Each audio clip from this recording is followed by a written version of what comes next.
سارے حضرات درود شریف پڑھیے۔ الصلاۃ والسلام یا رسول اللہ وعلی آلک واصحابک یا حبیب اللہ۔ پھر گزارش کرتا ہوں سارے پڑھیں درود پاک، سارے پڑھیں۔ الصلاۃ والسلام علیک یا نبی اللہ وعلی آلک واصحابک یا نور اللہ۔ حمد و صلاۃ کے بعد عزیز دوستو، بزرگوں، بھائیوں، بالخصوص حضرات علماء کرام، حضرت حافظ خوشی محمد صاحب رحمۃ اللہ علیہ اور میاں ارشاد صاحب رحمۃ اللہ علیہ کے عرس پاک کی تقریبات ہیں۔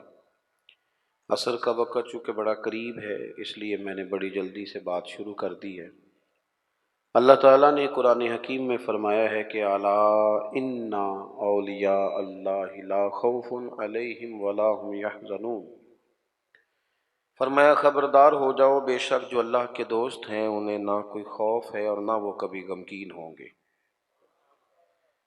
ولی کی زیادہ تعریف کرنے کی بجائے اگرچہ بہت ساری تعریفات کی جا سکتی ہیں، اگر صرف اتنی بات پر ہی غور کیا جائے کہ اولیاء اللہ، اولیاء وہ اللہ کے دوست، اولیاء اللہ، اللہ کے نہ دولت کے دوست، نہ شہرت کے دوست، نہ اقتدار کے دوست، نہ ان چیزوں کے دھنی۔ اولیاء اللہ، اللہ تعالیٰ کے ولی وہ ہوتا ہے جو رب کا دوست ہو، ہر صورت میں رب کی دوستی کو نبھائے، اللہ کی رضا چاہتا ہو، اللہ تبارک و تعالیٰ کی رضا پہ چلتا ہو، اللہ کی مخلوق سے اللہ کی رضا کے لیے محبت کرتا ہو، اللہ تبارک و تعالیٰ کے دین کو پھیلانے کا شوق اور جذبہ رکھتا ہو، قرآن مجید کو رب کریم کی محبت میں ابلاغ کرنے کا، ترویج کرنے کا، پڑھنے پڑھانے کا شوق رکھتا ہو، دوست ہوتا ہے وہ اللہ کا۔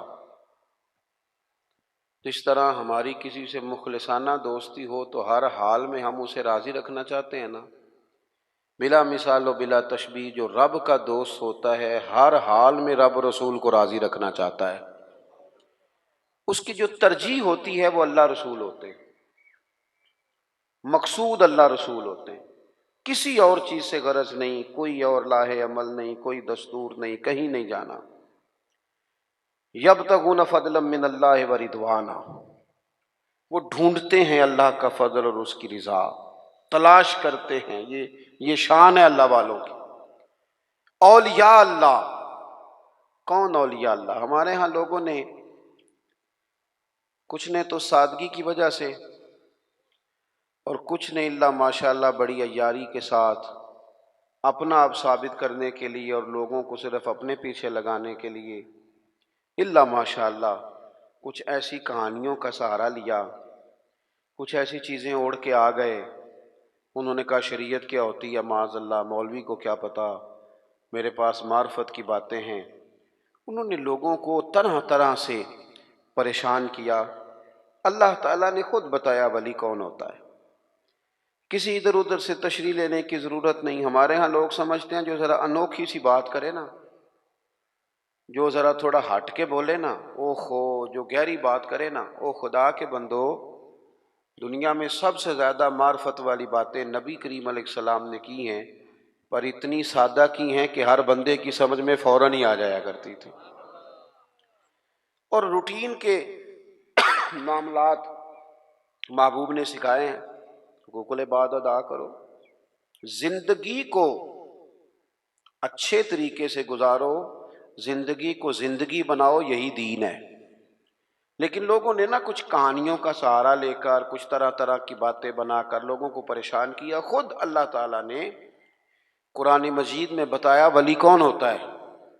ایک تو فرمایا الذین آمنوا، یہ وہ لوگ ہیں جو ایمان لائے، وکانوا یتقون، اور دوسرا انہوں نے تقوی اختیار کیا۔ دو صفات قرآن نے ولی کی بیان کی، ایک تو اس کا ایمان کامل ہوتا ہے، وہ کچی پکی باتیں نہیں کرتا، ڈبل مائنڈڈ نہیں ہوتا، کر لوں نہ کروں، چلوں کہ نہ چلوں، ٹھیک رہوں گا کہ نہیں رہوں گا، آپ ایسے کیا کہتے ہیں، یہ کر لوں، یہ کچی پکی باتیں۔ رب کے بندے کی شان یہ ہے کہ اس کا ہر وقت اپنے رب پر بھروسہ مضبوط ہوتا ہے، مضبوط۔ ہمیں پتہ کیا کیا گیا ہے، ہمیں کمزور کر دیا گیا ہے، ہم ڈبل مائنڈڈ لوگ ہیں۔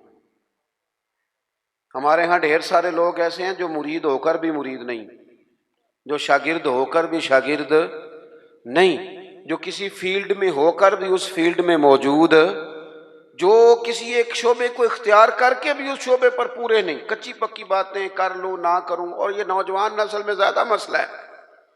ایمان کہتے ہی اس چیز کو ہیں جو پوری طرح راسخ ہو جائے، جو دل تک اتر جائے۔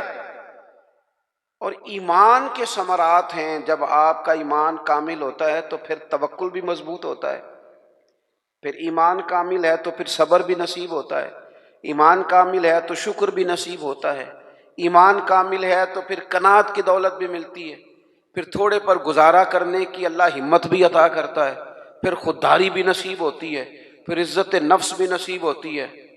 پھر وہ بندوں کو نہیں دکھاتا، وہ جو کرتا ہے رب کی رضا کے لیے کرتا ہے۔ پکی بات، ایمان کی پکی بات مضبوط۔ حضور علیہ الصلوۃ والسلام نے حضرت عارثہ سے پوچھا تھا آج صبح کیسے کی؟ عرض کی حضور اس حال میں کی ہے کہ میں پکا مومن ہوں۔ تو محبوب نے فرمایا تمہارے ایمان کی دلیل؟ عرض کی حضور جنتیوں کو جنت میں جاتا دیکھ رہا ہوں اور دوزخیوں کے فیصلے ہو رہے ہیں، یعنی یہاں سے لے کر جنت میں جانے تک ہر چیز پر میرا ایمان پکا ہے۔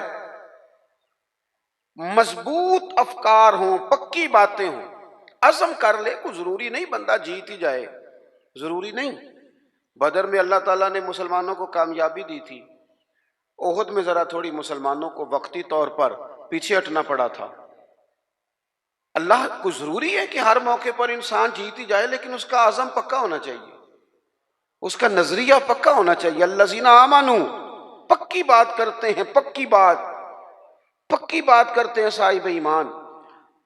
حضرت مولا علی شیر خدا کرم اللہ تعالی وجہہ الکریم بیمار ہو گئے، علالت بہت زیادہ تھی اور اس کی وجہ سے نکاہت ہو گئی، کمزوری ہو گئی۔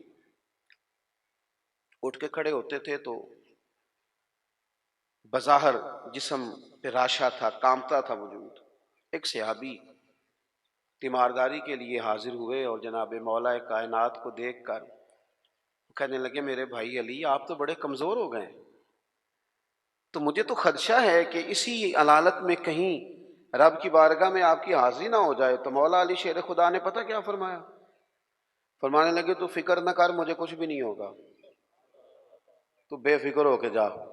کمزوری پوری ہے، لیکن نا ایک بندے کو ڈاکٹر نے کہا ہے رپورٹیں دیکھ کے کہ آپ کی رپورٹیں بتاتی ہیں کہ دن ذرا کم ہی ہیں، لگتا ہے، رپورٹس کہتی ہیں۔ تو کچھ ایسے ہوتے ہیں جن کو دن بتائے تھے تو وہ گھنٹے بھی نہیں نکالتے، وہ گئے۔ اور کچھ کہتے ہیں ڈاکٹر تو ٹھیک ہی کہتا ہوگا پر اپنے علم کے مطابق ہی کہتا ہے نا، ہوگا تو وہ جو میرا رب چاہے گا۔ یہ لوگ مضبوط ہوتے ہیں، ان کے اندر کچھ ایسی چیزیں ہوتی ہیں جس سے مضبوطی پیدا ہوتی۔ حضرت مولا علی شیر خدا کرم اللہ تعالی وجہ الکریم فرمانے لگے تو بے فکر ہو کے جا، مجھے کچھ بھی نہیں ہوگا۔ اس نے کہا جی آپ بڑے شدید کمزور ہیں، نکاہت ہے، حالت آپ کی بتا رہی ہے۔ تو حضرت علی فرمانے لگے مجھے کچھ بھی نہیں ہوگا۔ کہنے لگا جی کوئی اس کی وجہ؟ فرمانے لگے وجہ ہے نا، اللہ کے محبوب علیہ الصلوۃ والسلام نے فرمایا کہ علی تو اس وقت دنیا سے جائے گا جب تیری داڑھی خون سے رنگین ہوگی، تیرے اوپر خنجر سے، نیزے سے، تلوار سے وار کیا جائے گا۔ میں بیماری سے نہیں جاؤں گا، میں تو میدان کے اندر مجھ پر حملہ کیا جائے گا۔ یہ بیماریاں جتنی مرضی بھی آ جائے میرا بگاڑ کچھ نہیں سکتی، کیونکہ ساڈے نبی دی زبان ساڈے واسطے قرآن، حضور نے فرما دیا ہے، لہذا میرا کچھ بھی بیماری بگاڑ سکتی۔ ہم نہ کمزور ہیں، اور یہاں سے کمزور ہیں، یہاں سے مالی طور پر جو لوگ کمزور ہوتے تھے وہ بھی گزارا کر جاتے تھے، جو لوگ جسمانی طور پر کمزور ہوتے تھے وہ بھی کچھ سوسائٹی میں وقت گزار لیتے۔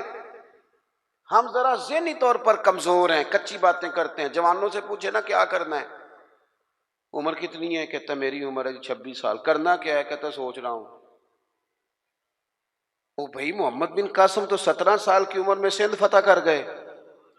چھوٹی چھوٹی عمروں میں معوذ اور معاذ رضی اللہ تعالیٰ عنہما نے ابو جہل کو قتل کر دیا۔ وہ لوگ تو انقلاب برپا کر گئے اور آپ اتنی عمر ابھی سوچ رہے ہیں؟ کام کس دن کرنا ہے؟ پروگرام کس دن طے کرنے؟ آگے کس دن بڑھنا ہے؟ پوری 40 سال عمر نہیں ہوئی حضرت سیدنا معاذ ابن جبل کی، حضور کو راضی بھی کر گئے، ایک علاقے کی گورنری بھی دیکھ گئے، رب کی بارگاہ میں پیش ہو گئے۔ حضرت عمر بن عبدالعزیز کا ذکر میرے دوستوں ممبروں پر ہوتا ہے، وہ صوفیوں کے لیے بھی راہ عمل ہیں، علماء کے لیے بھی ہیں، بادشاہوں کے لیے بھی ہیں۔ عمر کتنی پائی؟ 39 سال، پوری 40 نہیں، 39 سال۔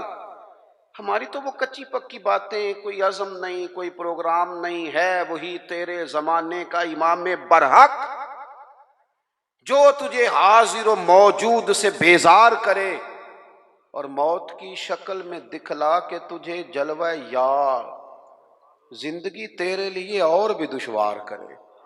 اللہ کا بندہ تو وہ ہے کہ تیرا جینا مشکل کر دے، تجھے کام پہ لگا دے، تو نکلے تو صبح و شام پلٹنا جھپٹنا، جھپٹ کر پلٹنا، لہو گرم رکھنے کا ہے ایک بہانہ۔ لیکن جن لوگوں نے ساری زندگی طے ہی نہیں کیا کہ اصل میں ہم ہیں کیا، ہم نے جانا کدھر ہے، کرنا کیا ہے، کوئی مقصد حیات تو ہو، تو اللہ کے بندے کامل یقین والے